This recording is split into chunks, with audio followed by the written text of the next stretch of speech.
ನಮಸ್ಕಾರ ಸ್ನೇಹಿತರೆ, ನಟ ಚಾಲೆಂಜಿಂಗ್ ಸ್ಟಾರ್ ದರ್ಶನ್ ಸಂಬಂಧಿಸಿದಂತೆ ಮತ್ತೊಂದು ಪ್ರಮುಖ ಬೆಳವಣಿಗೆ ನಡೆದಿದೆ.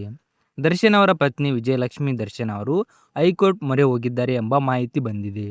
ಇತ್ತೀಚಿನ ದಿನಗಳಲ್ಲಿ ದರ್ಶನ್ ಹಾಗೂ ರೇಣುಕಾಸ್ವಾಮಿ ಪ್ರಕರಣಕ್ಕೆ ಸಂಬಂಧಿಸಿದ ಕೆಲವು ಮಾಹಿತಿಗಳು ಮಾಧ್ಯಮಗಳಲ್ಲಿ ಮತ್ತು ಸಾಮಾಜಿಕ ಜಾಲತಾಣಗಳಲ್ಲಿ ಹರಿದಾಡುತ್ತಿತ್ತು. ಈ ಮಾಹಿತಿ ಸತ್ಯತೆಯ ಬಗ್ಗೆ ಪ್ರಶ್ನೆಗಳು ಉದ್ಭವವಾಗಿರುವ ಹಿನ್ನೆಲೆ ಈ ರೀತಿಯ ವಿಷಯಗಳ ನಿಯಂತ್ರಣಕ್ಕಾಗಿ ಕ್ರಮ ಕೈಗೊಳ್ಳಬೇಕು ಎಂದು ವಿಜಯಲಕ್ಷ್ಮಿ ದರ್ಶನ್ ಮನವಿ ಸಲ್ಲಿಸಿದ್ದಾರೆ. ವರದಿಗಳ ಪ್ರಕಾರ ನ್ಯಾಯಾಲಯಕ್ಕೆ ಸಂಬಂಧಿಸಿದ ವಿಷಯಗಳು ಅಥವಾ ದೃಢೀಕರಿಸದ ಮಾಹಿತಿಗಳು ಯೂಟ್ಯೂಬ್ ಸೇರಿದಂತೆ ವಿವಿಧ ಸೋಷಿಯಲ್ ಮೀಡಿಯಾ ಪ್ಲಾಟ್ಫಾರ್ಮ್ಗಳಲ್ಲಿ ಹರಡುವುದನ್ನು ತಡೆಯುವಂತೆ ಕೇಂದ್ರ ಸರ್ಕಾರಕ್ಕೆ ಸೂಚನೆ ನೀಡಬೇಕು ಎಂದು ಅವರು ಕೋರಿದ್ದಾರೆ ಅಂತ. ಈ ಅರ್ಜಿಗೆ ಸಂಬಂಧಿಸಿದ ವಿಚಾರಣೆ ಮುಂದಿನ ವಾರ ನಡೆಯುವ ಸಾಧ್ಯತೆ ಇದೆ ಎಂಬ ಮಾಹಿತಿ ಕೂಡ ಸಿಕ್ಕಿದೆ.